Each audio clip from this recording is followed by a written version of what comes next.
গীতাৰ অধ্যায় 18 শ্লোক নম্বৰ 62 ভগৱানে স্বয়ং কৈ আছে যে অৰ্জুন সেই পৰমেশ্বৰৰ শৰণলৈ যোৱা যাৰ কৃপাত পৰম শান্তি আৰু শাশ্বত স্থান অৰ্থাৎ সতলোক প্ৰাপ্ত হ'ব। সেই পৰমেশ্বৰ কোন হয়, ক'ত আছে, কেনেকুৱা জানিবৰ কাৰণে নিশ্চয় শুনক জগতগুৰু তত্ত্বদৰ্শী সন্ত ৰামপাল দেৱ মহাৰাজৰ অমৃত বচন। সৰ্বপবিত্ৰ ধৰ্ম পবিত্ৰ শাস্ত্ৰৰ আধাৰত নিজৰ সন্তানক যি কওঁ সি যাতে সেয়াই কৰে, কিন্তু সেই বৃদ্ধ অৱস্থাত আৰু সন্তান যেতিয়া ডাঙৰ হয় তেতিয়ালৈকে বহুত সময় পাৰ হৈ যায়। গতিকে সন্তানে নিজৰ সময় অনুসাৰে বাহিৰৰ সমাজক দেখি নিজৰ কৰ্মক্ৰিয়াবোৰ কৰে, যি সি বয়সীয়াল পিতৃয়ে সহ্য কৰিব নোৱাৰে। সেইকাৰণে তেওঁ সকলো কথাতে মাত মাতিবলৈ ধৰে। এনেকৈ কয় যে তুমিতো নাশ কৰিবাই, তোমালোকে এনেকুৱা কৰা, আমি এনেকুৱা কৰিছিলোঁ, আমি কেতিয়াও এনেকুৱা কৰা নাছিলোঁ। আগতে আমি দেখিছিলোঁ যে গাঁৱত কোনোবাই যদি টুথপেষ্ট লৈ আহে তেতিয়া তেওঁ টুথপেষ্ট কোনে আনে যাৰ চাকৰি থাকে অথবা কোনোবা চহৰত থাকে, তেতিয়া তেওঁৰ বিষয়ে মানুহে ক'বলৈ ধৰে যে চোৱা নাশ কৰিব, নাজানো ই কি হৈ গ'ল। গতিকে এই ধৰণে আমাৰ যি নেচাৰেল চিন্তাধাৰা হয়, এই ধৰণৰ চিন্তাধাৰা থাকেই। গতিকে সি বয়সীয়ালজনে সকলো কথাত মাত দিয়ে, যি কাৰণে সি ল'ৰা ছোৱালীৰ লগত মতভেদ হৈয়ে যায় যে দেউতাই বাৰে বাৰে মাত দিয়ে যে আমি বালক হৈ থকা নাই নহয়, আমাৰ বিয়া হৈ গৈছে, এতিয়া আমাৰ ল'ৰা ছোৱালীও আছে। গতিকে এই ধৰণৰ যি পৰিৱেশ বেয়া হয়, সি ভক্তিহীন প্ৰাণী, জ্ঞানহীন বৃদ্ধই, বয়সস্থ অথবা কোনো বেলেগ চিন্তাধাৰাৰ হয় এক বিশেষ অশান্তিৰ কাৰণ হৈ পৰে। এটা সময়ত কি হ'ল যে এজন বৃদ্ধৰ মৃত্যু হ'বলৈ গৈ আছিলে আৰু তেওঁৰ মুখ বন্ধ হৈ গৈছিল। তেওঁ ল'ৰা ছোৱালীৰ ওচৰলৈ আহিল যে দেউতাৰ কি হ'ল। দেউতাকে কিবা সংকেত দি আছিলে, না হাত লৰি আছিলে না জিভা লৰচৰ কৰি আছিলে, এনেকৈ সংকেত দি আছিল। এতিয়া তেওঁলোকে ভাবিলে যে দেউতাই কিবা ক'ব বিচাৰিছে। তেওঁলোকৰ এইটো শংকা হ'ল যে দেউতাই চাগে ক'ৰবাত ধন পুতি থৈছে, ধন মানে পইচা অথবা সোণ আভূষণ ক'ৰবাত পুতি থৈছে মাটিত। আগতে এনেকুৱাই কৰিছিলে চোৰৰ ভয়ত, পইচা মাটিৰ তলত লুকুৱাই থৈছিলে। গতিকে সেই পশুবোৰ য'ত বান্ধে তাতে গাঁত এটা খান্দি পুতি থয় আৰু ওপৰৰ ফালে মচি থৈ দিয়ে যাতে কোনেও গম নাপায় ক'ত পুতি থৈছে। গতিকে য'ত পশু বন্ধা আছিলে তাৰে ছাইডত এনেকুৱা কৰি আছিলে। এতিয়া সন্তানকেইটাই ভাবিলে যে দেউতাই কিবা ক'ব বিচাৰিছে, তেওঁ চাগে পইচা লুকুৱাই থৈছে, যদি তেওঁৰ মৃত্যু হৈ যায় তেনেহ'লে এইবোৰ এনেই যাব।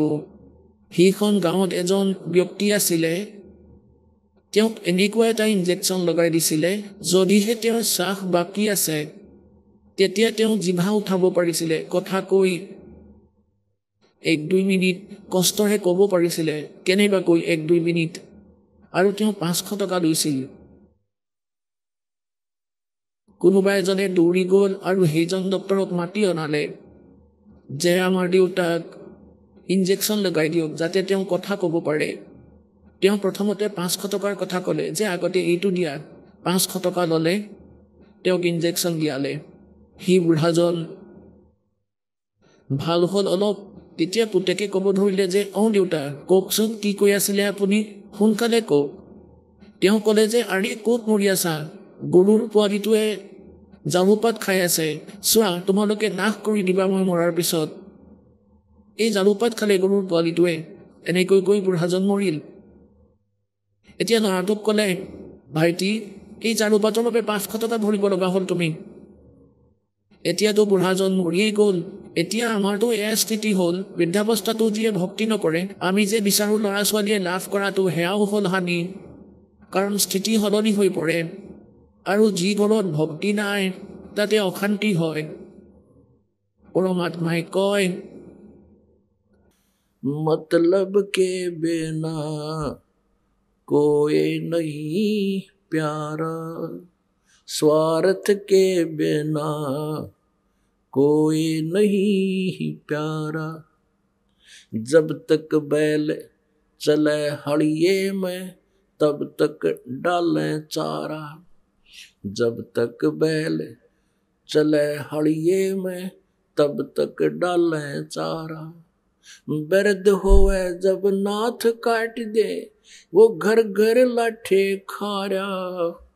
स्वार्थ के बिना या कोई नहीं प्यारा। आपको की कहे भाई बिरध होवे जब पड़े खाट में सुने वचन खारे। बिरध होवे जब पड़े खाट में सुने वचन खारे। कुत्ते तावण का भी सुख को ना ये छाती फूकण हारे। मतलब के बिना कोई नहीं प्यारे। এতিয়া কি হয় যেনেকৈ বুঢ়া বা বুঢ়ী এজনীৰ গোট বহিবলৈ দিয়ে তেওঁলোকক গোট গেটৰ কাষত আৰু তাত কুকুৰ ৰখীয়া হৈ থাকে। কুকুৰ যাতে ঘৰৰ ভিতৰত সোমাই নাযায়। বোৱাৰীজনী এদিন কৰবালৈ গ'ল পানী আনিবলৈ বাহিৰলৈ বা খেতিলৈ গ'ল শস্য আনিবলৈ। আৰু পিছত কুকুৰে আহি গাখীৰ বেয়া কৰি দিলে আৰু ৰুটিও বেয়া কৰি দিলে।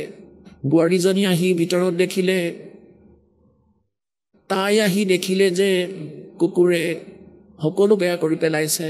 তেতিয়া বুঢ়ীৰ ওপৰত খং উলিয়াবলৈ ধৰে যে তই সকলো শেষ কৰি দিলি, মোৰ তেজ মুহি পেলাইছা, তুমি এইখিনিও কৰিব নোৱাৰা, কুকুৰ এটাও খেদিব নোৱাৰা, কুকুৰ খেদিব নোৱাৰা। তেতিয়া কুত্তে তাওন কা মিছক না তুম ছাতি প্ৰণালী। এতিয়া সি বুঢ়া বুঢ়ীয়ে অকলে কান্দিবলৈ ধৰিলে। পুত্ৰ বোৱাৰীৰ আগত ক'ব নোৱাৰে, ক'লে গধূলি ৰুটি নিদিব খাবলৈ। আৰু কান্দি কান্দি কয় আমি ইহঁতৰ বাবে কিমান কৰিলোঁ, কি ভাবিছিলোঁ পুত্ৰই বিয়া পাতিব, আমাৰ সুখ হ'ব। এয়াহে হ'ল চোৱা, সিহঁতে আমাক কষ্ট দিছে বুলি কি ক'ম, আমিহে সিহঁতক কষ্ট দিছোঁ বোলে।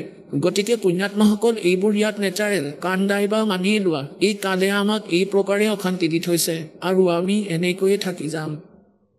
ইয়াৰ বিপৰীতে যিসকলে ভক্তি কৰে, পৰমাত্মাৰ নাম লয়, এই পৰমেশ্বৰৰ শৰণত আছে, তেওঁলোকৰ স্থিতিত পাৰ্থক্য আহিব।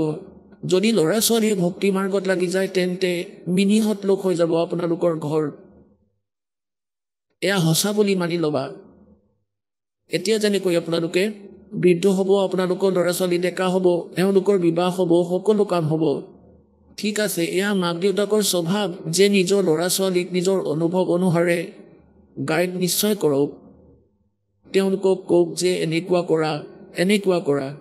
আৰু যদি সিহঁতে নামানে যে দেউতা এনেকৈয়ে ঠিকে আছে, আমি এনেকৈয়ে কৰোঁ, গতিকে সিহঁতক অবজেকশ্যন কৰিব নালাগে। যদিহে বুদ্ধিও হয় ক'ব নিশ্চয় লাগে যে হ'ব পাৰে, এনেকুৱা কিবা কথা থাকিব পাৰে, ল'ৰা ছোৱালীৰ মূৰত নাহে আৰু সেই কথা ছেট হৈ যাওক, পিতৃ মাতৃৰ কথা। আৰু যদি অবজেকশ্যন কৰে যে নাই এনেকৈয়ে কৰিম, তেন্তে কৰিবলৈ এৰি দিব লাগে। নিজৰ মালা লৈ কাটি হ'ব লাগে, আন পালে মুখ কৰি নিজৰ মন্ত্ৰ আৰম্ভ কৰি দিব লাগে। তাৰ পিছত কি হ'ব যে পৰমাত্মাৰ কৃপাত ভক্তি কৰাৰ বাবে প্ৰথমতেতো বৃদ্ধাৱস্থাত আপোনালোকৰ শৰীৰ সুস্থ থাকিব, কাৰণ গোটেই জীৱনটো কৰা পুণ্য আৰু পাপ লগতো থাকিবই যুগ যুগ ধৰি। গতিকে সেয়া বৃদ্ধাৱস্থাত আহি নিজৰ সকলোবোৰ প্ৰভাৱ দেখুৱায়। ভগৱানৰ ভক্তিৰ বাবে এটা বেলেগ ধৰণৰ শক্তি প্ৰাপ্ত হয়, আত্মা আৰু শৰীৰৰ কষ্টৰহিতও হয়। আৰু ল'ৰা ছোৱালীৰ মাজতো পৰমাত্মাই দয়া ভৰাই দিয়ে। এক বিশেষ নম্ৰতা আহি পৰে। তেওঁলোকে মালিকক ভয় কৰে যাতে পিতৃ মাতৃৰ আত্মাই দুখ নাপাওক, আমাৰ পাপ নালাগক। গতিকে সেই দৃষ্টিকোণৰ বাবে এনেকুৱা ধৰণৰ কামো নকৰে যাৰ বাবে পিতৃ মাতৃয়ে কষ্ট পাওক। আৰু সেইফালে মাক দেউতাকো ইমান বুজা হৈ যাব লাগে এই জ্ঞানৰ বাবে। এবাৰ কৈ চাব লাগে, যদি নামানে তেন্তে ক'ব লাগে যে ঠিক আছে পুত্ৰ এনেকৈয়ে কৰা। তাৰপিছত নিজৰ মন্ত্ৰত ধ্যান দিব লাগে। পিছত কান্দা কটা কৰাৰ প্ৰয়োজন নাই যে মই এনেকৈ ক'লো নামানিলে, এইবোৰ অদৰকাৰী কথা। এয়াতো কালৰ ব্যৱস্থা। এওঁলোকক ভগৱানৰ পৰা দূৰত ৰাখি ঘৰৰ মাজত হাই কাজিয়া লগাই অশান্তিৰ সৃষ্টি কৰক, ভক্তি যাতে নকৰক। গতিকে এই জ্ঞানেৰেহে কথা হ'ব। গতিকে এনেদৰে আমি নিজৰ জীৱনকো সুখী কৰিম আৰু পৰমাত্মাকো পাম। গতিকে পুণ্যাত্মাসকল, আমি ইয়ালৈ আহি কালৰ জালত আবদ্ধ হলো আৰু সেই সময়ত আমি যেতিয়া ইয়াৰ পৰা যাব লাগিব, আপোনালোকৰো ওপৰত এক দয়া হ'ব যে বৃদ্ধাৱস্থা কম্পালচৰি আৰু আৱশ্যকো এই ভক্তিৰ বাবে। কিয়নো যেতিয়ালৈকে আপোনালোক যুৱক, এই দাসে কৈ আছে এক বছৰ এনেকৈ বুজি লোৱা যেনেকৈ অমূল্য আৰু সত্য। এতিয়া যেতিয়ালৈকে আপোনালোক যুৱক হৈ থাকিব, এক ছেকেণ্ডৰ বাবেও শান্তি নাপাব। ভক্তি কৰি আছে, এয়া আপোনালোকৰ সৌভাগ্য, আপোনালোকৰ ওপৰত এয়া মালিকৰ বিশেষ কৃপা। কিন্তু আপোনালোকৰ মনত ব্যাকুলতা নাই এতিয়া। আৰু যেতিয়া আপোনালোকে এই কাম কৰি কৰি, ক্ৰিয়া কৰি কৰি যেতিয়া বৃদ্ধ হ'ব, আৰু বৃদ্ধ হোৱাৰ পিছত আপোনালোকৰ শৰীৰো শিথিল হৈ পৰিব, আপোনালোকৰ শৰীৰটো কিবা অলপ চলপ ইটো সিটো হৈ থাকিব, কেতিয়াবা বেমাৰ হ'ব, কেতিয়াবা দুৰ্বল হ'ব, চকুৰে দেখা বন্ধ হ'ব, আৰু ভয় খাব যে হে ভগৱান, মই এতিয়া কণা হ'ম, এতিয়াহে ভগৱানলৈ মনত পৰিব। তাৰ পিছত আপোনালোকৰ এই বছৰ যি আজি দাসে কৈ আছে, সেয়া সেই সময়ত সকলো এনেকৈ হৈ যাব যেনেকৈ ৰেজিষ্ট্ৰেশ্যন কৰাৰ পিছত কামটো নিশ্চয় হয়। আপোনালোকৰ এনেকুৱা লাগিব যেন সঁচাই কৈছিল তেওঁ সেইদিনা, একেবাৰে ছেট হৈ যাব এই কথা আপোনালোকৰ। আৰু যিসকল আজি বৃদ্ধ হৈছে, ভক্তিও কৰি আছে, তেওঁলোকেতো আজিয়ে প্ৰমাণ পাই যাব যে সঁচাকৈ এনেকুৱাই, তেতিয়া বেছিকৈ ভক্তি কৰা কৰিব।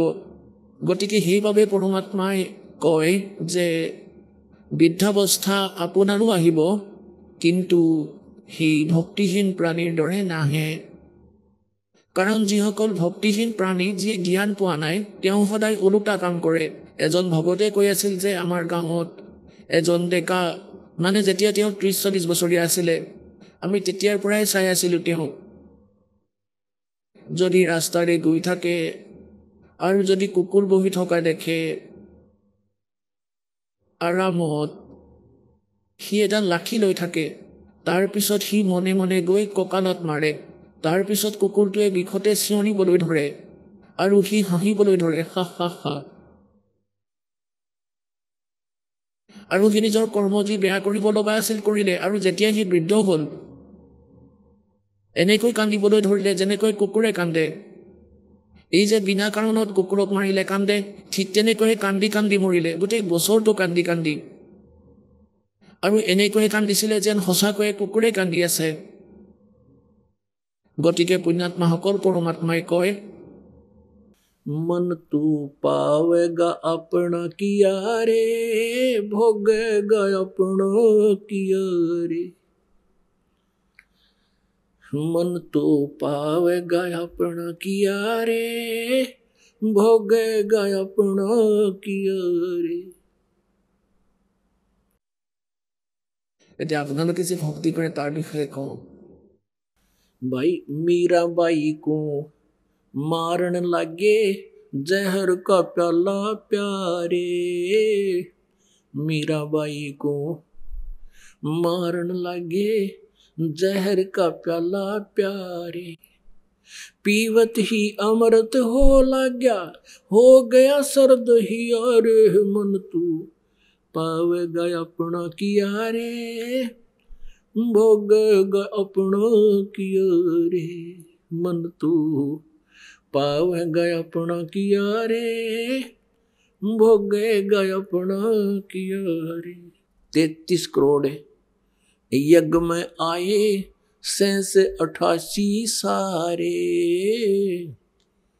33 करोड़ यज्ञ में आए, 88 सारे। 12 कोट वेद के वक्ता, वहाँ सुपच का शंख बजा रे, मन तू पावेगा अपना किया रे, भोगेगा अपना किया रे। मन तू पावेगा अपना किया रे, भोगेगा अपना किया रे। प्रहलाद पैज परवान करी है, धर नरसिंह अवतारे। प्रहलाद पैज परवान करी है, ধৰ্ণৰ সিং অৱতাৰে। এতিয়া পৰমাত্মা আমাক মনত পেলাই দিব খোজে যে আপুনি যে ভক্তি কৰিব, তাৰপিছত আপোনাৰ ওপৰত যদি কিবা আপদ আহে তেন্তে ভগৱানে এনেকৈ সহায় কৰিব। যেনেকৈ মীৰাবাইক মাৰিবলৈ তেওঁৰ স্বামী ভায়েকে এটা পাত্ৰত বিষ মিলাই দিছিল আৰু তেওঁ পান কৰিছিল। মালিকক স্মৰণ কৰি তেওঁ নমৰিলে। আৰু আমি কেতিয়াবাতো দেখো যে কাৰোবাক ইনজেকশ্যন দিয়াৰ পিছতো ইনজেকশ্যনৰ ৰিয়েকশ্যন হৈও মৰি থাকে। এই যি ধন ধন সদগুৰু সচ্চা চৌদা চিকিৎসাসকলৰ পৰম ধনী আছিলে, তাৰে যি প্ৰৱৰ্তক আছে তেওঁ ৰাধা স্বামী পন্থৰ পৰা অহা, তেওঁৰ নাম শ্ৰী ক্ষেমানন্দেৱ। তেওঁক বিলচি স্থানী চাম আস্থানা বুলি কয়, চাম আস্থানাদেৱ। কাৰণ তেওঁ পূৰ্বজন্মৰ পুণ্যকৰ্মী প্ৰাণী আছিলে আৰু সেই পুণ্য কৰ্মৰ আধাৰতেই কোনোবা ৰাজনেতা হয়, পূৰ্বজন্মৰ ভক্তিৰ শক্তিৰ বাবে কোনোবা সাধু সন্ত হয়, যি ধাৰ্মিক নেতা হয়। আৰু তেওঁলোক দুয়োৱে নিজৰ পুণ্য কৰ্ম নষ্ট কৰি যায়। শেষত তেওঁলোকৰ দুৰ্গতি হয় যেতিয়ালৈকে সৎ ভক্তি তেওঁলোকে নাপায়। যেনেকৈ ইনভাৰ্টাৰে এটা বেটাৰী চাৰ্জ কৰা হয় আৰু এতিয়া বৰ্তমানত কোনো চাৰ্জাৰ নাই, চাৰ্জ আগতেই কৰি ৰখা হৈছে। এতিয়া বৰ্তমানত চাৰ্জতে লগাই ৰখা আছে আৰু তাৰ পৰা পাংখাও চলি আছে, কাৰণ সেয়া পূৰ্বৰে চাৰ্জ আছিল। তাত পাৱাৰ ষ্ট'ৰ্ড আছে, ষ্ট'ৰ কৰি থোৱা আছে। যেতিয়ালৈকে তাৰ চাৰ্জিং ঠিকে থাকে, শক্তি যেতিয়ালৈকে তাত ষ্ট'ৰ হৈ থাকে তেতিয়ালৈকে সি কাম কৰিব। সেয়া ঠিকে থাকে চলি থাকিব, পাংখাও চলিব, কুলাৰো চলিব আৰু টিউবো জ্বলি থাকিব, ন' প্ৰব্লেম। আৰু সদুশেষত যেতিয়া তাৰ অন্ত হ'ব, ডিচাৰ্জ হৈ যাব সেই বেটাৰী, তেতিয়া চাব অসুবিধা আৰম্ভ হ'ব। গতিকে যেতিয়ালৈকে এই পুণ্য পূৰ্বজন্মৰ কোনো সাধনাৰ বাবে সেই বেটাৰী চাৰ্জ হৈ আছে, ষ্ট'ৰ আছে আপোনাৰ ওচৰত সেই ভক্তিৰ শক্তি, তেতিয়াহ'লে আপুনি গাড়ীও ল'ব, ঘৰো বনাব, বিজনেছো হ'ব, ফেক্টৰী হ'ব, ৰজা হৈ যাব, মন্ত্ৰী, মুখ্যমন্ত্ৰী, প্ৰধানমন্ত্ৰী হৈ যাব, ন' প্ৰব্লেম। কিন্তু ডাঙৰ প্ৰব্লেম তেতিয়াহে হ'ব, কেনেকৈ হ'ব, যে আপুনি চাৰ্জাৰ লগাই ৰখা নাই। সেই বেটাৰী যেতিয়ালৈকে চাৰ্জত আছে পূৰ্বজন্মৰ পুণ্যৰ ফলত আপোনাৰ সেয়া চলিব আৰু শেষত একেবাৰে ডিচাৰ্জ হ'ব। এটা উদাহৰণ দিওঁ, আমাৰ দেশৰ এজন ৰাষ্ট্ৰপতি আছিল জ্ঞানী জেইল সিং। তেওঁৰ জীৱনটো চাওক, বৰ সুখময় আছিল। প্ৰথমে পাঞ্জাৱৰ মুখ্যমন্ত্ৰী হ'ল, তাৰপিছত চেণ্ট্ৰেলৰ আন মন্ত্ৰী পদো পালে, তাৰপিছত ৰাষ্ট্ৰপতি হ'ল। শেষত কি হ'ল, তেওঁৰ দুৰ্ঘটনা হ'ল। যেতিয়া তেওঁ ৰাষ্ট্ৰপতি পদত নাছিলে আৰু দুৰ্ঘটনাত তেওঁৰ শৰীৰত বহুত ডেমেজ হ'ল, তেওঁৰ সেই দুৰ্ঘটনাতে মৃত্যু হ'ল। 6-7 মাহ ভোগাৰ পিছত তেওঁ সুস্থ হৈ উঠিব নোৱাৰিলে। গতিকে আগলৈ যি হয় সেয়া ভগৱানৰ বিধান বুলি কয়। কবীৰ হৰি কি ভক্তি বিনা য়ে ৰাজাৰ সব হো, মাটি লদে কুমাৰ কে ভাই ঘাস না ডালে কৈ। কোৱা হয় যদি ভক্তি নকৰে তেনেহ'লে ৰজাও গাধৰ জুনিলৈকে যায়। আকৌ গাধৰ লগত কেনেকুৱা ব্যৱহাৰ হয় আপোনালোকেতো সেয়া জানেই, বৰ বেছিকৈ এক্সপ্লেইন কৰা আৱশ্যকতা নাই। কোৱা হয় কুমাৰৰ মাটিও সি কঢ়িয়ায় আৰু ঘাঁহ খাবলৈ বাহিৰলৈ যায়, তাত খাবলৈ দানাও নাপায়। গতিকে পুণ্যাত্মাসকল, ইয়াত এয়াই ক'ব খুজিছে পৰমাত্মাই আমাক যে তোমালোকে এই যি গাইডলাইন তোমালোকক জনোৱা হৈছে ইয়াক হৃদয়ত সমাৱেশ কৰি আৰু ইয়াৰ বাহিৰলৈ নাযাবা আৰু ভুল কেতিয়াও নকৰিবা। আকৌ কি কৈছে যে যিসকলে ভক্তি কৰে তেওঁলোকে কেনেকুৱা সুখ পায় আৰু যিসকলে ভক্তি নকৰে তেওঁলোকৰ কেনেকুৱা দুৰ্গতি হয়।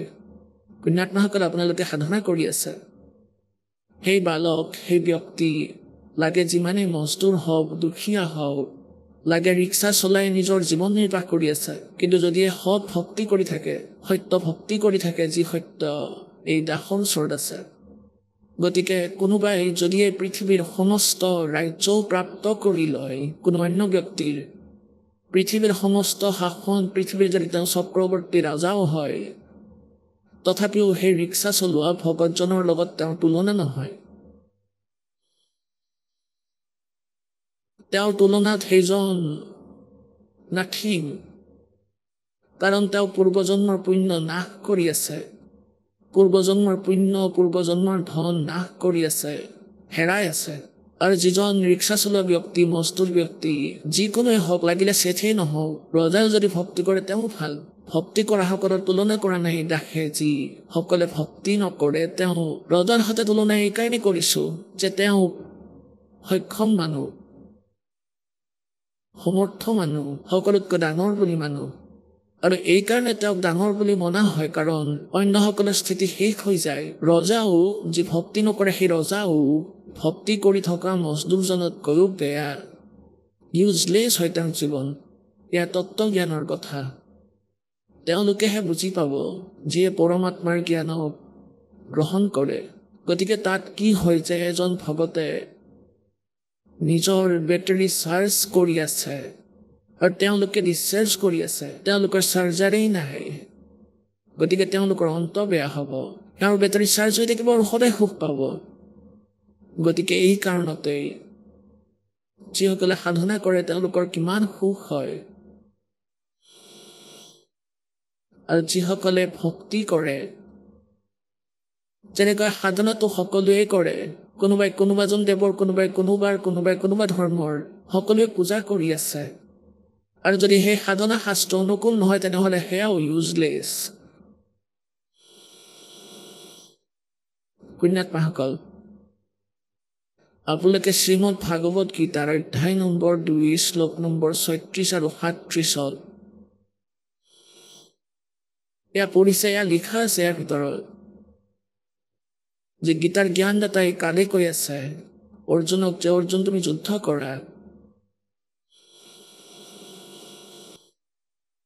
আৰু লাভ হানি জয় পৰাজয়ক এৰি পাহৰি তুমি যুদ্ধ কৰা তোমাৰ একো পাপ নালাগে তুমি পাপ প্ৰাপ্ত নকৰা আৰু তেওঁ কলো আছে যে এয়া ভক্তি কৰা মোৰ স্মৰণ কৰা মোৰ ওম নামৰ জপ আছে অষ্টম অধ্যায়ৰ 13 নম্বৰ শ্লোকত মে গোমিতি একাক্ষৰম ব্ৰহ্ম বিভাৰ নমামনুসমৰণীয় পৰ্যাতি তজন্দেহম সয়াতি পৰমাম গতিম গীতাৰ জ্ঞানদাতা ব্ৰহ্মই শ্ৰীকৃষ্ণত প্ৰৱেশ কৰি কৈ আছে তেওঁ কৈছে যে মই ব্ৰহ্মৰ মাত্ৰ এটা আখৰ ওম আছে নাথিং এলছ এতিয়া যিসকল পুণ্যাত্মাই গীতা পঢ়ে গীতাৰ নিত্য পাঠ কৰে আৰু গীতাক শিৰধাৰ্য বুলি কয় আৰু তেওঁলোকে জপ কৰি আছে যে হৰে ৰাম হৰে কৃষ্ণ কৃষ্ণ কৃষ্ণ হৰে হৰে ৰাধে শ্যাম এয়া ইউজলেছ মন্ত্ৰ শাস্ত্ৰবিধি ত্যাগ কৰি তেওঁলোকৰ এয়া মনৰ মতে কৰা আচৰণ সেয়া ব্যৰ্থ আৰু কোনোবা তীৰ্থলৈ যায় কোনে ব্ৰত ৰাখে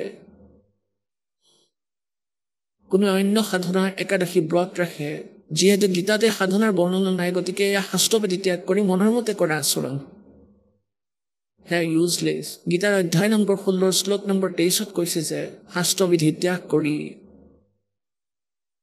যিয়ে মনৰ মতে আচৰণ কৰে তেওঁলোকৰ না সুখ হয় না গতি হয় না তেওঁলোকৰ কোনো সিদ্ধি প্ৰাপ্ত হয় ইউজলেছ সেইবাবে কৈছে যে অৰ্জুন ইয়াৰ পৰাই তোমাৰ বাবে 24 নম্বৰ শ্লোকত গীতাৰ 16 নম্বৰ অধ্যায় ইয়াৰ বাবে শাস্ত্ৰয়ে প্ৰমাণ হয় কৰ্তব্য আৰু অকৰ্তব্যৰ ব্যৱস্থাত শাস্ত্ৰই প্ৰমাণ আৰু সেয়া জানি তুমি ভক্তি তেনেকৈ কৰা কোনো লোক বেদ দন্ত কথাৰ আধাৰত সাধনা নকৰিবা সেয়া ইউজলেছ হ'ব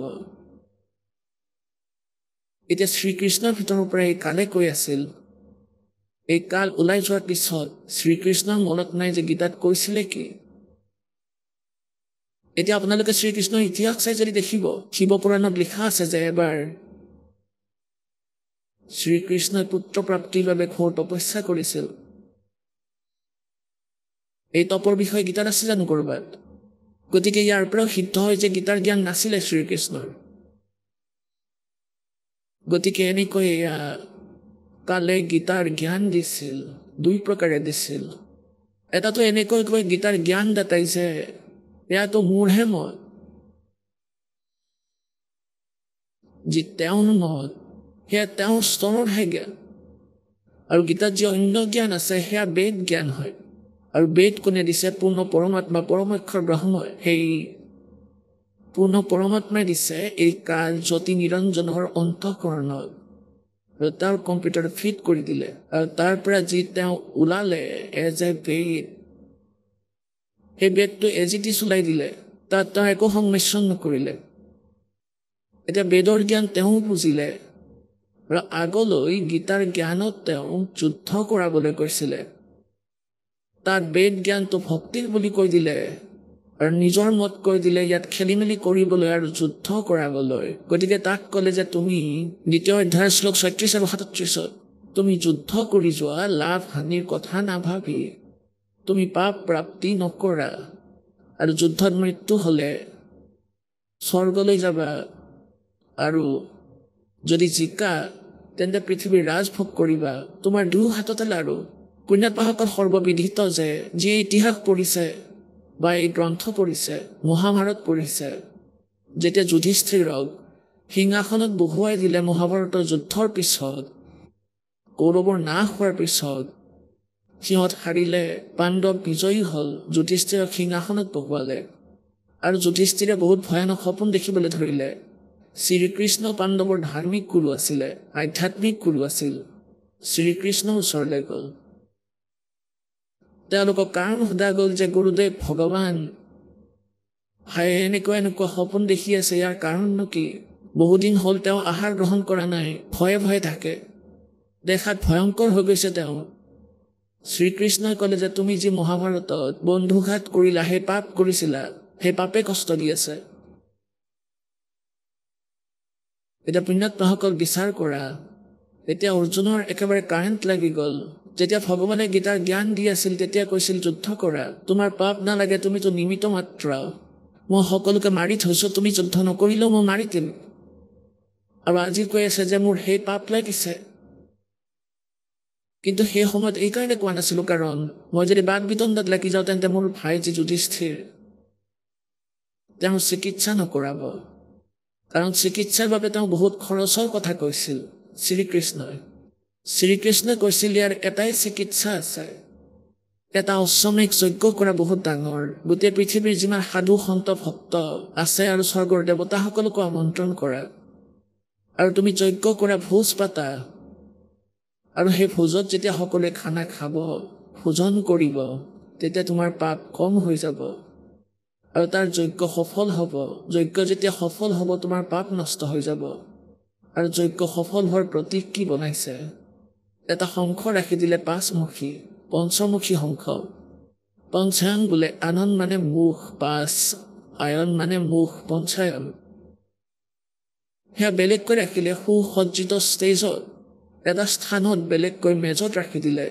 ওখত আৰু যেতিয়া সকলোৰে ভোজন কৰা হ'ব তেতিয়া সেই শংখটোৱে নিজে নিজে শব্দ কৰিব তেতিয়া বুজি ল'বা যে তোমাৰ যজ্ঞ সম্পূৰ্ণ হ'ল যজ্ঞ সম্পূৰ্ণ হ'লে যেতিয়া শংখ বাজিব তেতিয়া তোমাৰ পাপ নাশ হ'ব অন্যথা নহয় এতিয়া পৃথিৱীৰ সমস্ত সাধু সন্ত ভক্ত আৰু ঋষি মহৰ্ষি ১২ কোটি ব্ৰাহ্মণ সকলোকে মাতিলে সেইকাৰণে অৰ্জুনে ক'ব নোৱাৰিলে যে যদি মই কৈ দিওঁ যে ভগৱান আপুনিতো গীতাৰ জ্ঞানত কৈ আছিলে যে তোমাৰ কোনো পাপ নালাগে কিন্তু আজি কৈ আছে যে পাপ লাগিব গতিকে বাদ বিবাদ কৰাটো উচিত বুলি নাভাবিলে আৰু ককায়েকে মনত দুখ পাব আৰু ক'ব যে অৰ্জুনে নিবিচাৰে যে মই সুস্থ হৈ যাওঁ ই আজিকালি কেৱল ধনহে চিনি পায় মোক চিনি নাপায় সেইবাবে অৰ্জুনে ধৈৰ্য ধৰিব ধৰিলে কিন্তু সেই কাইতে বিন্ধি আছিল সকলোকে আমন্ত্ৰণ জনোৱা হ'ল যজ্ঞৰ স্থান দিন সময় ধাৰ্য কৰিলে শ্ৰীকৃষ্ণই ৩৩ কোটি দেৱতা আৰু ৮৮,০০০ ঋষি ১২ কোটি ব্ৰাহ্মণ এই ঋষি মহৰ্ষি ১২ কোটি ব্ৰাহ্মণ ৮৮,০০০ ঋষি আৰু ৩৩ কোটি দেৱতা আৰু ব্ৰহ্মা বিষ্ণু মহেশ আৰু এই কাল নিৰঞ্জনো আহি গ'ল তাৰ মাজত গুপ্ত ৰূপত কোনো অন্য ভেষত কাৰোবাৰ ভিতৰত প্ৰৱেশ কৰিলে কাল তাত সকলোৱে ভোজন খালে শংখ কিন্তু নাবাজিল যেতিয়া সকলোৱে ভোজন কৰাৰ পিছতো শংখ নাবাজিল তেতিয়া যুধিষ্ঠিৰে ক'লে ভগৱান কামটো নহ'ল আৰু কেনেকৈ নহ'ব আমি পাপ বহুত কৰিছোঁ বহুত অত্যাচাৰ কৰিছোঁ আজিলৈকে মনত আছে কিমানটা মৃতদেহ পৰি আছিল 18 কোটি সৈন্যৰ মৃত্যু হৈছিল দুয়োফালৰে কেনেকৈনো শংখ বাজিব কেনেকৈনো পাপ কাট যাব শ্ৰীকৃষ্ণই ক'লে শংখ বজোৱাজন ইয়াৰ মাজত অহা নাই তেওঁ নাই এইসকলৰ মাজত তেতিয়া যুধিষ্ঠিৰে ক'লে যে হে ভগৱান ইমানবোৰ ঋষি মহৰ্ষি বহি আছে বশিষ্ঠ মুনিৰ দৰে ব্ৰাহ্মণ বহি আছে ইমানবোৰ পুণ্যাত্মা কাৰণ তেওঁলোকক বহুত মহান বুলি ভাবিছিল আৰু 12 কোটি ঋষি ব্ৰাহ্মণ বহি আছিল এওঁলোকৰ দ্বাৰাও কি শংখ নাবাজিব এওঁলোকতকৈ অন্য কোনো আন শ্ৰেষ্ঠ আত্মা আছে নেকি ভাল আত্মা আছে নেকি তেতিয়া ক'লে যে এনেকুৱা এজন সুদৰ্শন নামৰ চুপাচ আছে বাল্মীকি পৰিয়ালত তেওঁৰ জন্ম বাল্মীকিৰ ঘৰত আৰু তেওঁ সৎ সাধনা কৰে তেওঁ সৎগুৰুৰ শিষ্য সৎগুৰু যি তত্ত্বদৰ্শী সন্ত হয় যেতিয়া তেওঁ মাতিবলৈ গ'ল আৰু সেইফালে যাক আমন্ত্ৰণ দিয়াৰ ডিউটি দিয়া হৈছিলে ভীমক আৰু ভীম গৈছিল কলৈ সুদৰ্শন দেৱৰ কাষলৈ আৰু সুদৰ্শন দেৱ কোন আছিল পৰমেশ্বৰ কবিৰ দেৱ সেই পূৰ্ণ ব্ৰহ্ম নিজৰ লীলা অনুসৰি প্ৰত্যেক যুগতে আহে আৰু এনেকুৱা জীৱন জীয়াই সেই সময়ত পৰমাত্মা কৰুণাময় নামেৰে আহিছিল যেনেকৈ কলি যুগত তেওঁ কবিৰ নামেৰে আহিছিল একেদৰে দুৱাপৰত তেওঁ কৰুণাময় নামেৰে আহিছিল স্বয়ং এজন বাল্মীকিৰ ঘৰত তেওঁ সুশৰীৰে আহিছিল বালুক ৰূপ ধাৰণ কৰি বাল্মীকি দম্পতীয়ে তেওঁক উঠাই লৈ গৈছিল আৰু তেওঁ বাল্মীক নামেৰে প্ৰসিদ্ধ হৈছিল আৰু সেই বাল্মীক ৰূপতে এজন সমুদায়ত এজন আৰু সুদৰ্শন নামেৰে ব্যক্তি আছিল তেওঁ পৰমাত্মা কবিৰ দেৱৰ শিষ্য আছিল আৰু সেইকাৰণে তেওঁ ভক্তিৰে যুক্ত আছিল গতিকে যেতিয়া ভীম গ'ল সুদৰ্শন দেৱৰ ওচৰলৈ যে হে মহাত্মা ভগত আপুনি আমাৰ যজ্ঞলৈ আহিব মই যুধিষ্ঠিৰ ৰজাৰ ভাই ভীমসেন মোৰ নাম আমি এখন যজ্ঞ পাতিছোঁ ধাৰ্মিক ভোজ পাতিছোঁ আপুনি নিশ্চয় আহিব সুদৰ্শন দেৱে ক'লে যে ভীম তোমালোকৰ অন্ন যিয়ে খাব সি চিধা নৰকলৈ যাব তোমালোকতো মহা অপৰাধী তোমালোকে বহুত অত্যাচাৰ কৰিছা এনেকুৱা যিসকল বিধৱা আছিল তেওঁলোকৰ যি স্বামীসকল মৰিছিলে তেওঁলোকৰ চকুপানীয়ে শুকোৱা নাই সন্তানে কান্দি কান্দি নিজৰ মাকক সুধিছে যে আমাৰ দেউতা কেতিয়া আহিব মা দেউতা কেতিয়া আহি পাব মাকে ফুচলাই আছিল যে পুত্ৰ তেওঁ যুদ্ধলৈ গৈছে আহিবই আৰু তোমালোকে আনন্দ ভোগ কৰি আছা তোমালোক সুখীও হবা তোমালোকে সুখৰ অপেক্ষা কৰা তোমালোকতো নৰকৰ নিবাসী হবা নৰকৰ এতিয়া ৰজাক যদি এনে কথা কোনোবাই কয় সহ্য কৰিব নোৱাৰে তেতিয়া ভীমে ক'লে যে বেছি কথা নকবা মোৰ কথাটো শুনা অনৰ্থক কথা কোৱাৰ কোনো আৱশ্যকতা নাই এনেকুৱা দুকোপ মাৰিম নহয় মইতো ভাইসকল আৰু শ্ৰীকৃষ্ণ তেওঁলোকক মই সন্মান কৰোঁ নহ'লে যে তোমাৰ এতিয়াই মই মুখ ভাঙি দিলোঁ হয় আহিলে আহিবা নহ'লে নাই বেছি কথা নকবা সত্যতা শুনিবই নোৱাৰে যাৰ ওচৰত অলপ হ'লেও প্ৰভুত্ব থাকে এতিয়া সেই যুধিষ্ঠিৰে সুধিলে যে ভগৱান কোন এনেকুৱা আছে যি শংখ বজাব শ্ৰীকৃষ্ণই ক'লে যে এনেকুৱা এজন কাশীত দিল্লীৰ ফালে এজন সুদৰ্শন নামৰ আছে সুপথ বাল্মীকি ঘৰত জন্ম তেওঁক তুমি আমন্ত্ৰণ কৰা নাই তেওঁতো ভক্ত আছিল যুধিষ্ঠিৰে ক'লে যে ভীমসেনক এই সেৱাত লগাইছিলোঁ সেইফালে আমন্ত্ৰণ দিয়াৰ বাবে নিমন্ত্ৰণ দিয়াৰ বাবে ইনভিটেশ্যন মানে নিমন্ত্ৰণ দিবলৈ তেওঁৱে গৈছিল তেওঁক মাতি পঠিয়ালে ভীমসেনক শ্ৰীকৃষ্ণক সুধিলে যে আপুনি তালৈ গৈছিল নে এজন সুদৰ্শন নামৰ মহাত্মা ভগত আছে তেওঁক আপুনি নিমন্ত্ৰণ দিছিলে নে নাই যদি নিমন্ত্ৰণ দিছিলে তেওঁ কি কাৰণত অহা নাই তেতিয়া ভীমে ক'লে ভগৱান আমন্ত্ৰণটো মই তেওঁক দিছিলোঁ কিন্তু তেওঁতো বহুত অকৰা মানুহ হয় তেওঁ যি টি কৈ আছিল শ্ৰীকৃষ্ণই ক'লে যে ভাই তুমি আমাকতো এই কথা ক'ব লাগিছিল যে এনেকুৱা সমস্যা হৈছে আমি কিবা এটা সমাধান উলিয়ালোঁ হয় বিচাৰিলোঁ হয় কি কৈছিলে তেওঁ যে এনেকৈ কৈছিল তুমি কি ক'লা? শ্ৰীকৃষ্ণই সুধিলে তুমি মোক সকলো কোৱা, কি কৈছিলে তেওঁ? ভীমে ক'লে যে তেওঁ কৈছিলে আমি নৰকলৈ যাম হেনো আৰু আমাৰ অন্নবোৰ যিয়ে খাব তেওঁ চিধা নৰকলৈ যাব। তোমালোকে ইমান অপৰাধ কৰিছা, তোমালোক নৰকলৈ যাবা, মহা অপৰাধী হয়। আৰু সুদৰ্শন দেৱে কৈছিলে যে যদি মই তোমালোকৰ যজ্ঞলৈ যাব লাগে তেন্তে মোক এনেকুৱা 100 যজ্ঞৰ পুণ্য মোক সংকল্প কৰা, মোক দিয়া, তেতিয়া মই তোমালোকৰ সেই পাপৰ অন্ন খাম। আৰু মই তেওঁক ক'লো যে আমিতো এই দ্বিতীয়টো যজ্ঞহে কৰিছোঁ। প্ৰথম যজ্ঞটো কৰিছিলোঁ যেতিয়া ভাইয়ে সিংহাসনত বহিছিল, আৰু দ্বিতীয়টো এতিয়া কৰিব ধৰিছোঁ। এতিয়া যুধিষ্ঠিৰেতো প্ৰথমতে কৈছিল যে সেই সিংহাসনত নবহো মই, তেওঁ তেনেকৈ কৈ আছিলে, কিন্তু শ্ৰীকৃষ্ণই তেওঁক এটা সৰু যজ্ঞ কৰি বহুৱাই দিলে। তেতিয়া ক'বলৈ ধৰিলে আমি ক'ৰ পৰানো আপোনাক 100 যজ্ঞৰ ফল দিব পাৰিম। আৰু তাৰ উপৰি তেওঁ এনেকুৱা কথাও কৈ দিলে, শ্ৰীকৃষ্ণই জানিছিলে যে ভীমটো পালোৱানৰ দৰে মানুহ, নাজানো সেই ভক্তজনক তেওঁ কি কৈ আহিছে। শ্ৰীকৃষ্ণই সুধিলে যে আপুনি কি ক'লে, সত্যকৈ ক'ব। এতিয়া ভীমসেনে ক'লে যে মই তেওঁক কৈছিলোঁ বেছি কথা নক'বলৈ, নহ'লে মুখ ভাঙি দিম, যদি আহিব মন আছে আহক, নহ'লে নাহিব। শ্ৰীকৃষ্ণ আৰু ভাই যুধিষ্ঠিৰৰ কথা ভাবিহে নহ'লে এতিয়া অৱস্থা বেয়া কৰি দিলোঁ হয়। তেতিয়া শ্ৰীকৃষ্ণই ক'লে যে আৰে ভাল মানুহ, কেতিয়াবা নিজৰ মগজু প্ৰয়োগ কৰিবা, সকলো ঠাইতে অহংকাৰ প্ৰয়োগ নকৰিবা। তেওঁক বাল্মীক বুলিহে দেখিছা তুমি, কিন্তু সেই বাল্মীকৰ এডাল চুলিৰ সমানো এই তিনিও লোক নহয়। তুমি আমাক ক'ব লাগিছিলে, আৰু সন্তক এনেকুৱা অপশব্দ কোৱাৰ বাবে তুমি দুগুণ পাপী হৈ গ'লা। এতিয়া আমাৰ লগত গৈ তেওঁৰ চৰণ চুই মূৰ দোবোৱা, ক্ষমা খুজিবা মূৰ্খ, তুমি গোটেই খেলি মেলি কৰি দিলা। ৰথ সাজু কৰিলে পঞ্চপাণ্ডৱ আৰু লগতে শ্ৰীকৃষ্ণ তাত উপস্থিত হ'লগৈ এটা যোজন, অৰ্থাৎ 1 যোজন মানে 12 কিলোমিটাৰ দূৰত্ব। 1 যোজন দূৰত ৰথ ৰখালে আৰু 6 জনে খোজকাঢ়ি গৈ থাকিল, পিছে পিছে খুৰাৰ ৰথ আহি থাকিল। ইফালে কি হ'ল যে সুদৰ্শনে নিজৰ গুৰুদেৱ কৰুণাময় অৰ্থাৎ কবিৰদেৱক ক'লে যে ভগৱান এনেকুৱা যুধিষ্ঠিৰৰ ভাই আহিছিল, ভীমসেন, আৰু তেওঁলোকে কিবা যজ্ঞ পাতিছে ভগৱান, আৰু মই তেওঁক তালৈ যোৱাৰ বাবে মানা কৰি দিলোঁ। তেতিয়া ভগৱান কবিৰদেৱ অৰ্থাৎ পৰমাত্মাই ক'বলৈ ধৰিলে যে চুপজ সুদৰ্শন, তেওঁলোকৰ যজ্ঞ সম্পূৰ্ণ হোৱা নাই, শংখ বজা নাই, তুমি গ'লেহে সেয়া হ'ব। তেওঁলোক আকৌ আহিব, ইয়ালৈ আহিয়ে তোমাক কাকতি মিনতি কৰিব।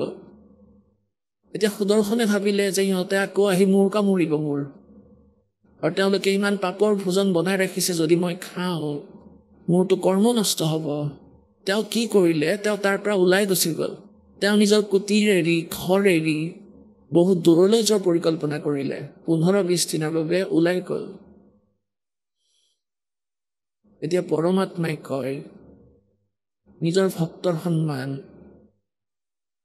परमात्मा रखता है, कहते मेरा भक्त पे छोड़ी हुई तुम्हारा नाम न लेवे कोई।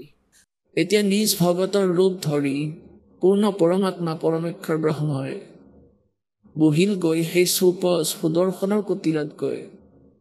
পঞ্চ পাণ্ডৱ আহিল, শ্ৰীকৃষ্ণই দেখিলে সন্মুখত বহি আছে তেওঁ, কাৰণ যেতিয়া ভক্তি কিছু বাঢ়ি যায় তেওঁৰ দিব্য দৃষ্টিয়ে কাম কৰা আৰম্ভ কৰে। শ্ৰীকৃষ্ণৰ সন্মুখত দেখিলে যে পৰম পিতা বহি আছে, শৰণত দণ্ডৱত প্ৰণাম কৰিলে, আৰুনো কি একেবাৰে আত্মা উৎফুল্লিত হৈ গ'ল। যেতিয়া শ্ৰীকৃষ্ণই প্ৰণাম কৰিলে পঞ্চপাণ্ডৱেও লগতে কৰিলে। এতিয়া সিহঁতনো কোন খেতি বোলা, শ্ৰীকৃষ্ণই যিহেতু প্ৰণাম কৰিলে সেই পালোৱানেও কৰিব লগা হ'ল ভীমে। এতিয়া পৰমাত্মাইতো এয়াই বিচাৰিছিলে, কাৰণ সেইদিনা তেওঁৰ ভগতক বেয়াকৈ কৈ গৈছিলে, কিন্তু যদি ক্ষমা খোজে মই ক্ষমাও কৰি দিম বাৰু, দয়ালু বহুত, কাৰণ এই সকলো সন্তানটো তেওঁৰে হয়। গতিকে মালিকে সেইবাবে এই খেল খেলিলে। পাঁচোজনে দণ্ডৱত প্ৰণাম কৰিলে।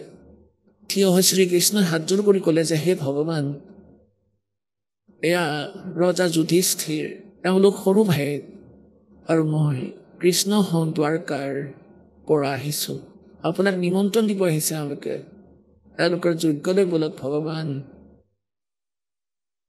গতিকে পৰমাত্মাই ক'লে যে মই এই ভগতক কৈছিলোঁ সেইদিনা যে মোৰ এই কণ্ডিশ্যন পূৰ্ণ কৰা, কি কৈছিলোঁ যে 100 যজ্ঞৰ ফল মোক দিয়া, তেতিয়াহে যজ্ঞলৈ যাওঁ। তেতিয়া শ্ৰীকৃষ্ণই ক'লে যে হে প্ৰভু, आपकी वाणी है संत मिलन को चालिए तजमाया अभिमान और जो कदम आगे रखे ओ हे यज्ञ समान।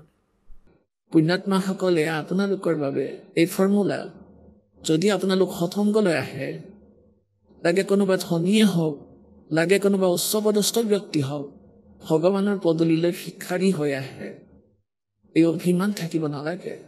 তেতিয়া পৰমাত্মাই কয়, যদি এনেকুৱা স্থিতি এনেকুৱা ভাৱেৰে ঘৰৰ পৰা ওলাই আহিলা হয় আৰু ইয়ালৈকে যিমান খোজ হ'ল তোমালোকৰ, এটা খোজ 100 অশ্বমেধ যজ্ঞৰ তুল্য পুণ্যদায়ক হ'ল হয়।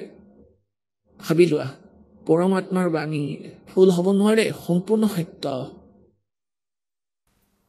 संत मिलन को चलियो तजमाया अभिमान और जो कदम आगे रखे ओ हे यज्ञ समान।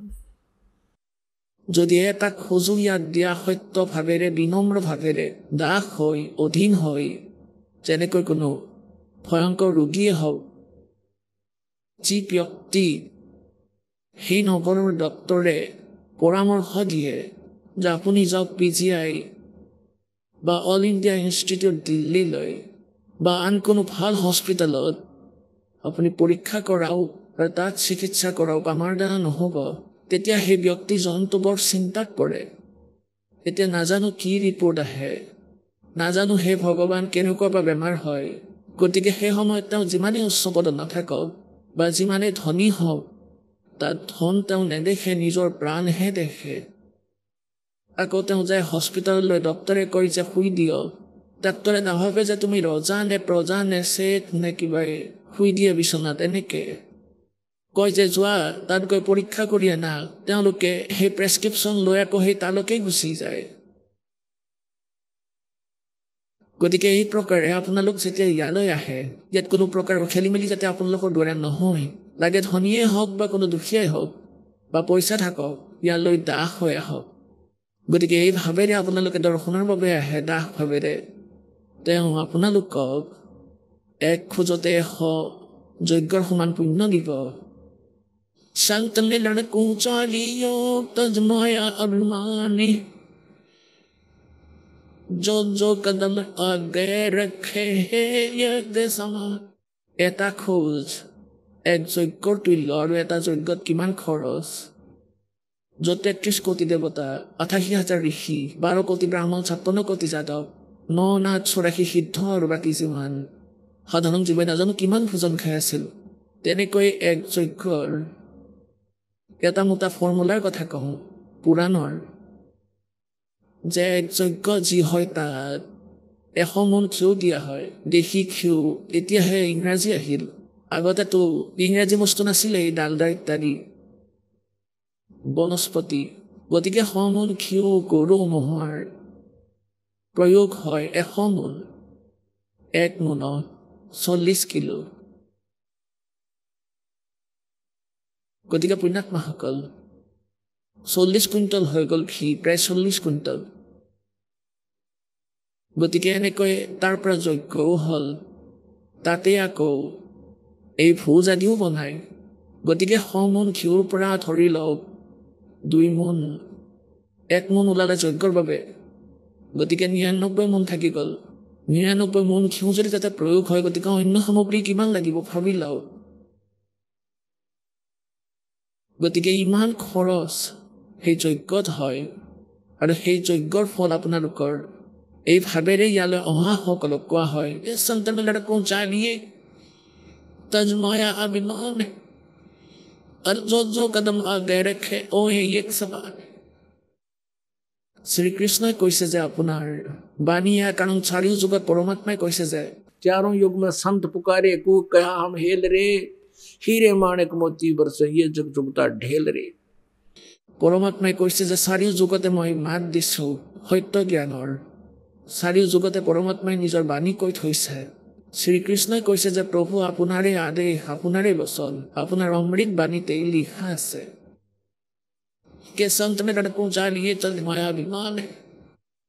আমি এই 5 পাণ্ডৱীৰ ৰজা হয়, আৰু মই দ্বাৰকা ঠিক হওঁ আপুনি অন্তৰ্যামী হয় চাই লওক আমাৰ হৃদয়ত কাৰোবাৰ অকণমানো কাৰণ শ্ৰীকৃষ্ণদেৱো এনেও শতগুণী আছিল গতিকে সাধু সন্তসকলৰ এনেও আদৰ সৎকাৰ বেছিকৈ কৰিছিল অলপ যদি অহংকাৰ আছিল পাণ্ডৱসকলৰ আছিল কাৰণ নতুনকৈ ৰজা হৈছিল ভীমসেন সেইদিনাখন তেওঁলোকে বুজি পালে যে আমাৰ পিনেতো আমাৰ যজ্ঞ সম্পূৰ্ণ নহয় যজ্ঞ সম্পূৰ্ণ নহ'লে আজি যেনেকৈ যুধিষ্ঠিৰে কষ্ট পাই আছে কাৰণ তেওঁৰ মাজত প্ৰেত ভৰাই দিয়া হৈছিলে আৰু তেওঁলোকক কৈ দিয়া হৈছিলে যে যুধিষ্ঠিৰৰ পিছত আকৌ দ্বিতীয় নম্বৰ পালে আহিব আকৌ তৃতীয়জনৰ আহিব তোমালোক সকলো এনেকৈয়ে মৰিবা ইফালে তেওঁলোকৰ একো বিকল্প নাছিল বিবশ হৈ আছিল তাত সকলো মানুহে তেওঁলোকৰ ওপৰত হাঁহিছিল যে তেওঁলোকৰ যজ্ঞ সম্পূৰ্ণ হোৱা নাই গতিকে তেওঁলোকে হাতযোৰ কৰি ক'লে পৰ্বতদিগাৰ আমাৰ যজ্ঞলৈ গোলক দাতা আৰু ভীমসেনক ক'লে যে এই মহাপুৰুষজনৰ সন্মুখত তুমি ক্ষমা খোজা তেতিয়া ভীমসেনেও ক'লে যে প্ৰভু মোক ক্ষমা কৰক মই যি কৈছিলোঁ ক্ষমা কৰক মই অজানিতে মূৰ্খামি বহুত কিছু কৈ দিলোঁ আপোনাক তেতিয়া পৰমাত্মা প্ৰসন্ন হ'ল যে সাধুবোৰ ভোকেতৰ ভক্তি হ'বৰ বাবে ধনৰ নহয় আৰু তেওঁলোকক ইয়াৰ যোগ্য কৰিব খুজিছিল যে নিজৰ কৃপা যাতে তেওঁলোকক কৰিব পাৰে যে তেওঁলোকে অহংকাৰ থাকে যিবোৰ ভগৱানে লাভ নিদিয়ে তেওঁলোকৰ অহংকাৰক নাশ কৰি তাৰপিছত তেওঁলোকক লাভ দিবলৈ গৈছিল যেতিয়া ভগৱান গ'ল শ্ৰীকৃষ্ণই ক'লে যে দ্ৰৌপদী ভালকৈ ভোজন বনোৱা এই মহাত্মাই ভোজন খালেহে আমাৰ শংখ বাজিব আৰু যজ্ঞ পূৰণ হ'ব এতিয়া পৰমাত্মা কি বেশভূষাত আছিল যেনেকৈ এতিয়া বৰ্তমান আমাৰ এই ভাৰতবৰ্ষত এই ধৰণৰ চাফা কাপোৰ পিন্ধা আৰম্ভ কৰিছে নহ'লেতো আগতে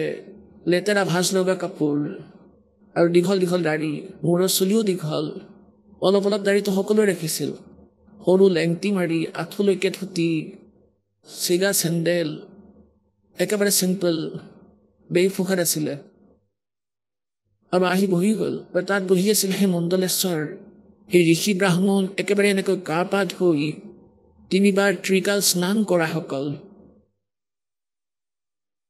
আৰু আসন লগাই থোৱা আছিল সকলোৰে বেলেগ বেলেগকৈ আৰু পৰমাত্মাৰ আসন শ্ৰীকৃষ্ণ নিজৰ হাতেৰে পাৰিলে কাৰণ তেওঁতো শতগুণী ভগৱান আছিল নিজৰ মিত্ৰ সুদাম আৰু ভৰি ধুই দিছিল তেওঁ আৰু তেওঁক নিজৰ সিংহাসনত বহুৱাই দিছিল আৰু নিজে তলত বহিছিল তেওঁ সেই টাইপৰে মহাপুৰুষ আৰু সেই নকলিসকল আসনত এনেকৈ বহিছিল ভ্যান কৰি সকলো ঋষি মহৰ্ষি 33 কোটি দেৱতা 88,000 ঋষি 12 কোটি ব্ৰাহ্মণ আৰু এই পৰমাত্মা গ'ল চিম্পল বেশভূষাত যেতিয়া পৰমেশ্বৰ তাত প্ৰকট হ'ল গৈ পালে সেই ভিৰৰ মাজত সকলোৱে চাই থাকিল আৰু কৈ আছিল এওঁ সম্পূৰ্ণ কৰিব এওঁলোকৰ যজ্ঞ সেই মণ্ডলেশ্বৰসকলে কৈ আছিল আৰু এওঁলোকৰ পাপীটো বেছি আছে নিজৰ পাপটো ভুগিবই লাগে ক্ষমা কৰিব নোৱাৰে নহয় তেওঁলোকৰ এইখিনি থিয়ৰি আছিল তেতিয়া শ্ৰীকৃষ্ণই ক'লে দ্ৰৌপদী ভোজন বনোৱা যেতিয়া মহাত্মাই ভোজন খাব আমাৰ শংখ তেতিয়াহে বাজিব তেতিয়া দ্ৰৌপদীয়ে ভাবি চিন্তি নিজৰ হাতেৰে ভোজন বনালে কাৰণ যাতে চাকৰণীয়ে ভোজন বেয়াকৈ বনালে সাধু সন্তজন অসন্তুষ্ট হৈ নাযাওঁ এওঁৰ দ্বাৰাহে কাম হ'ব বাকীসকলৰ কামেই নাই নিজ হাতেৰে ৰুটি বনালে আগতেতো চুলাত বনাইছিলে ৰুটি এই গেছ চিলিণ্ডাৰ নাছিলে সকলো ধৰণৰ যেনে পায়স আদি বনালে হালোৱা বেলেগকৈ বহু প্ৰকাৰৰ চব্জি বনালে কাজু কিচমিচৰো চব্জি বনালে আৰু বহুত ভাল পকৰি কচৰি দৈ গাখীৰ হালোৱা পুৰি সকলো বনাই আৰু থালিত ৰাখি সেই মহাত্মাৰ সন্মুখত ৰাখিলে এতিয়া পৰমাত্মাটো মালিক হয় তেওঁ কি কৰিলে সেই বাতিৰ পৰা অলপ অলপ সকলো আহাৰ উলিয়ালে সকলোৰে পৰা ভোজন উলিয়াই ল'লে অলপ দালি ল'লে চব্জি ল'লে থালিখনত হালোৱা ল'লে কচৰি দৈ পকৰি আৰু সেইবোৰ এনেকৈ কৰি খিচাৰি বনাবলৈ ধৰিলে এতিয়া দ্ৰৌপদী এনেকৈ ভাবিছিল যে মই ভোজন এনেকুৱা সোৱাদৰ বনাম যে ঘাঁ বন খোৱা ব্যক্তিয়ে আজি এই ভোজন খাই আঙুলি চুপি থাকি যাব আৰু মোৰ 100 জেগাত প্ৰশংসা কৰিব যে দ্ৰৌপদীয়ে ভাল ভোজন বনাইছে আৰু আমাৰ এই ভনীসকলৰ এক বিশেষ দৃষ্টিকোণ থাকে যেতিয়াই কোনো অতিথি আহে তেওঁলোকে বহুত ভালদৰে ধুনীয়াকৈ ভাল ভোজন বনাবলৈ প্ৰযত্ন কৰে যাতে এই খোৱাজনে মোৰ ভোজনৰ কথা আনৰ সন্মুখত গৈ এনেকৈ নকওক যে তেওঁ এনেকুৱা চব্জি বনাইছে একো বনাবলৈ নাজানে অৰ্থাৎ এই দৃষ্টিকোণেৰে দ্ৰৌপদীয়ে নিজৰ সম্পূৰ্ণ চিন্তা শক্তিৰে ভালকৈ ভোজন ৰান্ধিছিল এতিয়া দ্ৰৌপদীৰ আশাৰ বিপৰীতে কাম হ'ল। দ্ৰৌপদীয়েতো ভাবি আছিল যে এনেকৈ ক'ব যে বৰ সোৱাদৰ ভোজন বনাইছা, কোনে বনাইছা এনেকৈ সুধিব।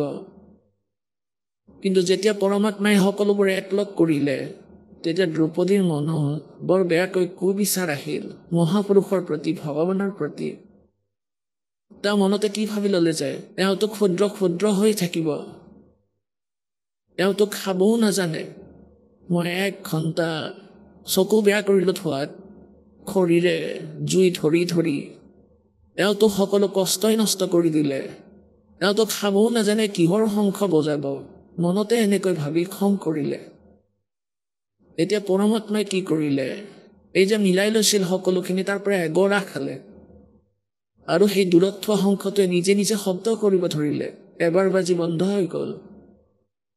আকৌ পৰমাত্মাই দ্বিতীয় গৰা খালে, আকৌ শব্দ হ'ল, বন্ধ হৈ গ'ল। তৃতীয় গৰা খালে 5 বাৰতহে যিমান ভোজন তাত দিয়া হৈছিলে সেই থালিখনত সেয়া 5 বাৰত সম্পূৰ্ণ কৰিলে আৰু 5 বাৰে সেই শংখই মাত দিলে, আকৌ বন্ধ হ'ল। এতিয়া যুধিষ্ঠিৰে ক'লে যে ভগৱান আপুনি বহুত দয়া কৰিলে, শংখ বাজিল। শ্ৰীকৃষ্ণই ক'লে যে নহ'ব, যে শংখ নিশ্চয় বাজিল কিন্তু ইয়াৰে কাম নচলিব, ইয়াতো বাজি ৰ'ব নালাগিছিল, কেইবা ঘণ্টালৈ অখণ্ডভাৱে বাজিব লাগিছিল, তেতিয়াহে তোমালোকৰ যজ্ঞ সফল হ'ব। তেতিয়া যুধিষ্ঠিৰে ক'লে যে ভগৱান এতিয়া কাক মাতিব? তেতিয়া শ্ৰীকৃষ্ণই ক'লে যে যুধিষ্ঠিৰ, এই মহাত্মাৰ সমান এই পৃথিৱীত কোনো মহাপুৰুষ নাই আৰু এওঁ বাল্মীক নহয়। বাল্মীকৰ অৰ্থ তুমি যি দৃষ্টিকোণেৰে ভাবি আছা নহয়, সেয়া নহয়। এওঁৰ এডাল চুলিৰ সমানো এই 3 লোক নহয়। শ্ৰীকৃষ্ণই কৈছিল যে যুধিষ্ঠিৰ, वो कहते हैं सतगुरु के दरबार में कमी का एक ही ना अनसामोद नहीं पाता त्रिचूक चाकरी में। আমাৰ কামত নিশ্চয় কিবা ত্ৰুটি আছিল। দ্ৰৌপদীক সুধিলে ভনী সঁচাকে কোৱা, কাৰণ শ্ৰীকৃষ্ণও চাই আছিলে আৰু দ্ৰৌপদীকো চাই আছিল যে তেওঁ মাজে মাজে নাক কোচাই আছিলে, কপাল কোচ খাই আছিল। সুধিলে ভনী সঁচাকৈ ক'বা, মহাত্মাই ভোজন কৰি থকা সময়ত তোমাৰ মনত আহক আমি এতিয়া সেই শ্ৰদ্ধালুসকলৰ অনুভৱবোৰ জানো, যিসকলে জগতগুৰু তত্ত্বদৰ্শী সন্ত ৰামপাল দেৱ মহাৰাজৰ পৰা দীক্ষা প্ৰাপ্ত কৰিছে তথা তেওঁৱেই কোৱা ভক্তি মাৰ্গ এওঁলোকে অৱলম্বন কৰি আছে। নমস্কাৰ। সত সাহেব ছাৰ। ছাৰ কি নাম আপোনাৰ? হৰিশংকৰ দিৱাংগন। হৰিশ, আপুনি ক'ৰ পৰা আহিছে? গাঁও কাটগি, তহচিল কাছদোল, জিলা বালৌদা বাজাৰ, ছত্তীশগড়। সন্ত ৰামপালদেৱ মহাৰাজৰ পৰা নাম দীক্ষা আপুনি কেতিয়া ল'লে? 23/9/14। সন্ত ৰামপালদেৱ মহাৰাজৰ পৰা নাম দীক্ষা লোৱাৰ আগতে আপুনি কি ভক্তি সাধনা কৰিছিল? দেৱী দুৰ্গা, শংকৰ, গায়ত্ৰী, গণেশ, সকলো দেৱী দেৱতা, হিন্দু ধৰ্মত যিসকলক মনা হয় তেওঁলোককে মানিছিলোঁ আমি। তেন্তে কি কাৰণে আপুনি সন্ত ৰামপালদেৱ মহাৰাজৰ শৰণলৈ আহিলে? মোৰ পত্নীৰ বহুত সমস্যা হৈছিলে, ব্ৰেইন টিউমাৰ আছিল আৰু ভূত প্ৰেতৰো ছায়া আছিল। সেইকাৰণে মই সন্ত ৰামপালদেৱ মহাৰাজৰ পৰা নাম দীক্ষা লৈছিলোঁ। ছাৰ, আপুনি সন্ত ৰামপালদেৱ মহাৰাজৰ পৰা নাম দীক্ষা লোৱাৰ পিছত কি লাভ পালে? ছাৰ, আমি ডাক্তৰৰ ওচৰলৈ গৈছিলোঁ। মোৰ পত্নীৰ স্বাস্থ্য বেয়া আছিল বহুত। তেতিয়া ডক্তৰে ক'লে যে তাইৰ ব্ৰেইন টিউমাৰ হৈছে, গতিকে তেওঁৰ চিকিৎসা কৰোৱাটো বহুত প্ৰয়োজনীয়। তাইৰ হাতত 1.5 মাহৰহে সময় আছে। তাৰপিছত কিমান পইচা লাগিব ছাৰ মই সুধিলোঁ। তেতিয়া ক'লে 10 লাখ প্ৰথমতে জমা কৰোৱা, তেতিয়াহে চিকিৎসা আৰম্ভ হ'ব। তেতিয়া মই ক'লোঁ যে ছাৰ 10 লাখ টকাটো মোৰ ওচৰত নাই, মই ক'ৰ পৰা আনিম? যদি আনিব লাগে মই ঘৰ বন্ধকত থৈহে আনিব লাগিব। তেতিয়া তেওঁ ঠিক হ'বনে নহয় মই সেইটো সুধিলোঁ ডক্টৰ চাহেবক। তেতিয়া ক'লে কোনো গেৰেণ্টি নাই, ক'লে যে তেওঁ পাগলো হ'ব পাৰে, বাচিব পাৰে অথবা নাবাচিব পাৰে, এনেকৈ ক'লে। তেতিয়া আন এখন হস্পিটেললৈ গ'লোঁ। পিছত সেইখন হস্পিটেলতো ক'লে যে 15 লাখ লাগিব। চিকিৎসা কৰোৱা যদি কৰোৱা, তেওঁৰ কিন্তু সময় একেবাৰে ওচৰ চাপি আহিছে, লাষ্ট ষ্টেজত আছে। গতিকে আমাৰ ওচৰত ইমান পইচা নাছিল। আমি হস্পিটেলৰ পৰা ঘৰলৈ আহিলোঁ ছাৰ, আৰু সন্ত ৰামপালদেৱ মহাৰাজক প্ৰাৰ্থনা জনালোঁ মোৰ পত্নীৰ ব্ৰেইন টিউমাৰ আছে আৰু তেওঁলোকে 10 লাখ টকা খুজি আছে। মোৰ ওচৰততো পইচা নাই ছাৰ। তেতিয়া সন্ত ৰামপালদেৱ মহাৰাজে ক'লে, হস্পিটেললৈ যোৱা, মই তোমাৰ লগত থাকিম পুত্ৰ, আৰু চিকিৎসা মই কৰাম। এনেকৈ সন্ত ৰামপালদেৱ মহাৰাজে ক'লে। তাৰপিছত আমি গ'লোঁ নাগপুৰলৈ। নাগপুৰত গৈ গম পালোঁ যে যি কাম বম্বেত থাকে সেয়া নাগপুৰত হয়। তেতিয়া আমি তাত হস্পিটেলত এডমিট কৰালোঁ। আগতেতো ইয়াত 10 লাখ টকা খুজি আছিলে ছাৰ। ডক্টৰে যেতিয়া তালৈ গ'লোঁ তেওঁলোকে ক'লে যে যদি আপোনাৰ ওচৰত পইচা নাই এতিয়া ফ্ৰীতে কৰাই দিওঁ, শেষত আপুনি আমাক দি দিব। চিকিৎসা হোৱাৰ পিছত ইয়াত গেৰেণ্টি আছে ভাল হৈ যাব এনেকৈ ক'লে। তেতিয়া ভৰ্তি কৰাই দিলোঁ ছাৰ। ভৰ্তি কৰোৱাৰ পিছত চিকিৎসা আৰম্ভ হ'ল। তাইক থিয়েটাৰ ৰুমত লৈ যোৱা হ'ল অপাৰেশ্যনৰ বাবে। মোৰ পত্নীক তেতিয়া সন্ত ৰামপালদেৱ মহাৰাজ আহিল থিয়েটাৰ ৰুমলৈ আৰু ক'লে যে পুত্ৰ তুমি ভয় কিয় খাই আছা, অলপ লেতেৰাহে আছে সেয়া উলিয়াই পেলাই দিম এনেকৈ ক'লে। 3rd ষ্টেজৰ ব্ৰেইন টিউমাৰ আছিল ছাৰ। সন্ত ৰামপালদেৱ মহাৰাজ আহি তেওঁ সকলো তাইৰ চিকিৎসা কৰালে, টিউমাৰৰ অপাৰেশ্যন কৰালে। ডক্টৰসকলে ছাৰ প্ৰথমে মগজুটো উলিয়াই দিয়ে। মগজুটো উলিওৱাৰ পিছত 15 দিন থৈ দিয়ে ফ্ৰিজত। যেতিয়া সেই ঘাও শুকাই যায় তাৰ পিছত সেয়া আকৌ অপাৰেশ্যন কৰি তাত মগজুটো ভৰাই দিয়ে। কিন্তু মোৰ পত্নীক মালিকে সন্ত ৰামপালদেৱ মহাৰাজে সকলোবোৰ একেলগে ছেট কৰি দিছিলে। তেতিয়া ডক্টৰে ক'লে যে মই এনেকুৱা ৰোগী কেতিয়াও দেখা নাই, যে এনেকুৱা কেনেকৈ হৈ গ'ল। তেতিয়া মই ক'লোঁ যে ডক্টৰ আপুনি নিজৰ চিকিৎসা কৰক, বচোৱাজন কোনোবা বেলেগ হয়, মই তেনেকৈ ক'লোঁ। আজি মোৰ পত্নী একেবাৰেই সুস্থ সন্ত ৰামপাল দেৱ মহাৰাজৰ কৃপাত। এয়া মোৰ পত্নীৰ ৰিপৰ্ট, এক্সৰে হয়। তাইৰ ব্ৰেইন টিউমাৰ হৈছিলে, এয়া আপোনালোকে দাগ চাব পাৰে, ইয়াৰ ৰিপৰ্ট হয় এখন। মোৰ পত্নীৰ শান্তি দেৱাংগন আৰু সন্ত ৰামপালদেৱ মহাৰাজৰ পৰা নাম দীক্ষা লোৱাৰ পিছত সকলোবোৰ ঠিক হৈ গৈছিল। ইয়াৰ পিছত মোৰ আগতে আৰ্থিক স্থিতি মোৰ বহুত দুৰ্বল আছিল ছাৰ। কেটি হস্পিটেল যোৱাৰ পিছত 7-8 লাখ খৰচ হৈ গৈছিলে মোৰ। সেয়া সন্ত ৰামপালদেৱৰ দয়াত 8 লাখ ধাৰ মই কেনেকৈ মাৰিলোঁ মই নাজানো ছাৰ। মোৰ ওচৰতো চাইকেলো নাছিলে ছাৰ। ইয়াৰ পিছত মই চাইকেল ল'লোঁ। চাইকেল লোৱাৰ পিছত মই এখন মটৰ চাইকেলো লৈছিলোঁ আৰু মোৰ শৰীৰত 450 চুগাৰ আছিলে। গতিকে সন্ত ৰামপালদেৱৰ পৰা মই আশীৰ্বাদ লওঁতে তেওঁক ক'লোঁ যে গুৰুদেৱ মোৰ শৰীৰত চুগাৰ আছে, আপুনি চাই ল'ব গুৰুদেৱ। যেতিয়া আশীৰ্বাদ দি 4 খোজ আগুৱাই গৈছিলে, আকৌ সন্ত ৰামপালদেৱ মহাৰাজ উভতি আহি কি হ'ল বুলি সুধিলে। ক'লোঁ মোৰ শৰীৰত চুগাৰ আছে গুৰুদেৱ, আপুনি দয়া কৰিব।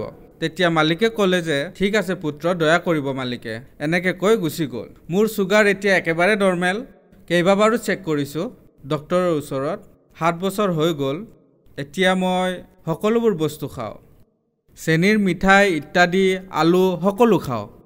ছাৰ আপুনি সন্ত ৰামপালদেৱ মহাৰাজৰ পৰা নাম দীক্ষা লোৱাৰ পিছত আপুনি বহুত লাভপ্ৰাপ্ত কৰিলে। গতিকে যিসকল দৰ্শকে আপোনাক আজি টিভিত চাই আছে তেওঁলোকো এই বেমাৰত ভুগি আছে। মানুহৰ ওচৰত পইচা নাই কিন্তু বেমাৰ বহুত আছে, কোনো ৰাস্তা নাপায়। আপুনি এটা ডাঙৰ উদাহৰণ। গতিকে আপুনি কি ক'ব? মই সমগ্ৰ জগতৰ ভাইসকলক প্ৰাৰ্থনা জনাওঁ, যদি দুখী তেন্তে সন্ত ৰামপালদেৱ মহাৰাজৰ শৰণলৈ আহক আৰু সুখী হওক। সন্ত ৰামপালদেৱ মহাৰাজৰ পৰা নাম দীক্ষা কেনেকৈ ল'ব পাৰি? সন্ত ৰামপালদেৱ মহাৰাজৰ কেইবাটাও চেনেল চলি আছে। তাতে হালধীয়া শাৰী এটা আহে, তাতে নম্বৰ থাকে। সেই নম্বৰত কণ্টেক্ট কৰিলে মোবাইল নম্বৰত ওচৰৰ নামদান কেন্দ্ৰৰ বিষয়ে জনাই দিয়ে। এনেকৈ তাত নাম ল'ব পাৰে। ধন্যবাদ। সৎসাহে।